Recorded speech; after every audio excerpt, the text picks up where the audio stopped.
We're team 19062, and our project was preventing theft at self-checkout counters. And my name is Rishi Srivastav, and I'm a systems engineer. I'm Shayla Griggs. I'm an optical engineer. I'm Jahal Tang, electrical and computer engineering. I'm Ahmed, and I'm a biomedical engineer. Zidong Zhang, electrical engineering. Retail self-checkout counters provide an easy way for retail stores to allow customers to do a fast self-checkout and also do it in a cheap way. But self-checkout counters essentially experience a lot of theft, both intentional and unintentional. So in order to prevent this, you often need a visual component. So usually you'll see somebody, a human, probably looking over it. To solve this issue so that theft gets reduced at these counters, our team developed a computer vision algorithm in conjunction with a deep learning network to sort of identify items in real time and detect any theft. So essentially being that visual component. Another thing about the project was that we had to look at a particular sensor called a multispectral sensor and see if it can actually increase the performance and it can help the camera and the CV algorithm see better and hopefully recognize items better. This is the system block diagram of our system. Our system consisted of three very distinct components. The first one and the most important one being the object detection algorithm, or the CV algorithm. We developed and tested two different models, SSD and faster RCNN. Both had to accurately classify the object within the frame and also count and track the objects within the frame. We used a camera to get the input feed.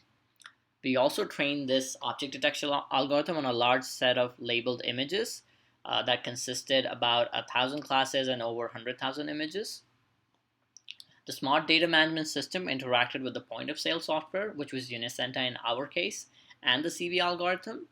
Its main job is to determine if a theft is being committed and then send out a theft alert. So let's just say the item scanned by the customer is not same as the item detected by the object detection algorithm, then the DMS would send out a theft alert to the employee or the security of the retail store. We also set up a SQL database over a local area network, essentially to get live data from the point of sale software so that the inferences and the theft alert could be sent in real time. These are the system requirements of our system. As you can see, we passed all of them. The two most important performance requirements are at the top: accuracy and maximum execution time. We wanted a minimum accuracy of 80% and a maximum execution time of 2 seconds or 25 frames per second. The best model recorded an accuracy of 87% and an execution time of 30 frames per second. Please feel free to pause the video at any time to view the other requirements. These are some of the environmental requirements and interface requirements. So here is our physical setup. As you can see, we have two mini PCs, two screens and two keyboards.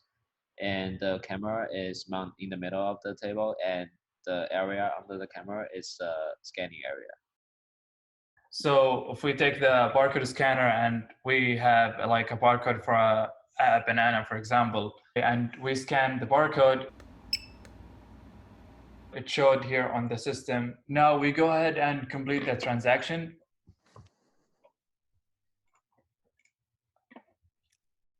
Okay, so the transaction is done.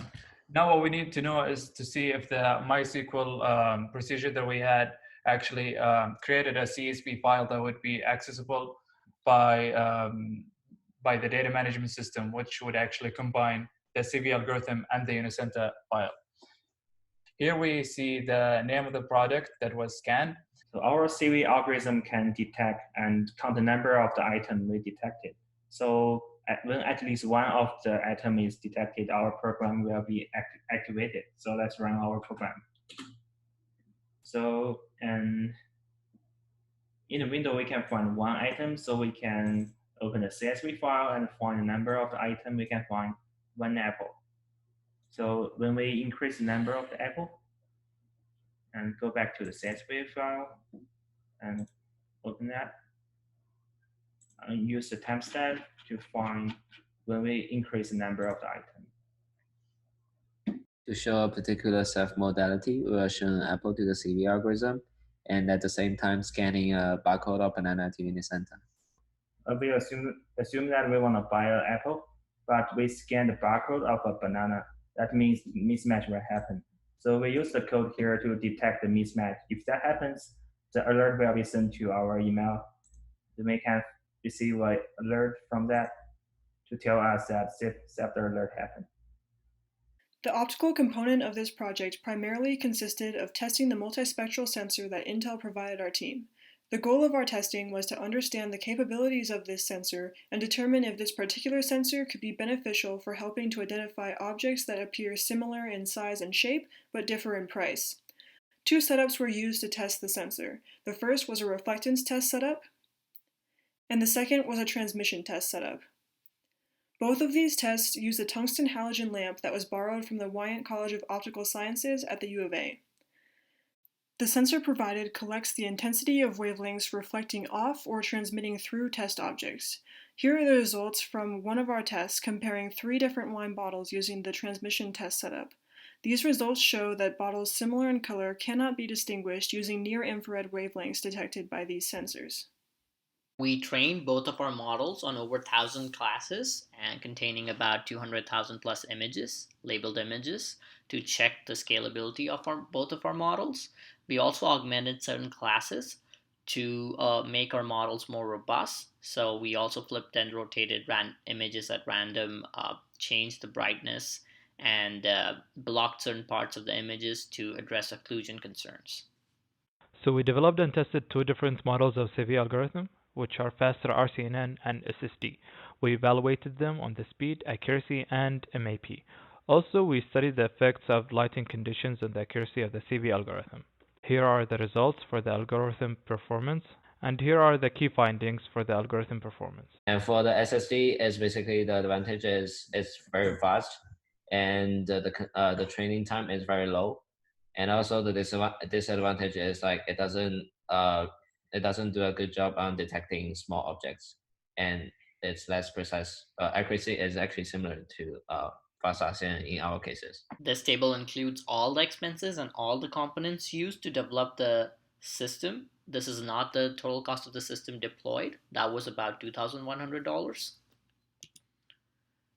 This table includes all the components purchased with the University of Arizona budget. We had a budget of $4,000. We used about $1,600. In conclusion, our team recommends the use of SSD model with an augmented dataset in retail store applications. We also recommend further research on other kinds of sensors to further increase the accuracy of CV algorithm. While the sensor tests we performed did not provide the results necessary to justify our student team integrating these particular sensors into our theft detection system, using sensors to identify objects at a self-checkout does show promise. The main reason we didn't move forward with integrating these sensors was the inconsistency of the sensor outputs and insignificance of the results. However, all of the research, analysis, and testing that we conducted provides a strong foundation for the Intel team to build upon as they continue to develop this project. This digital poster summarizes all aspects of our project.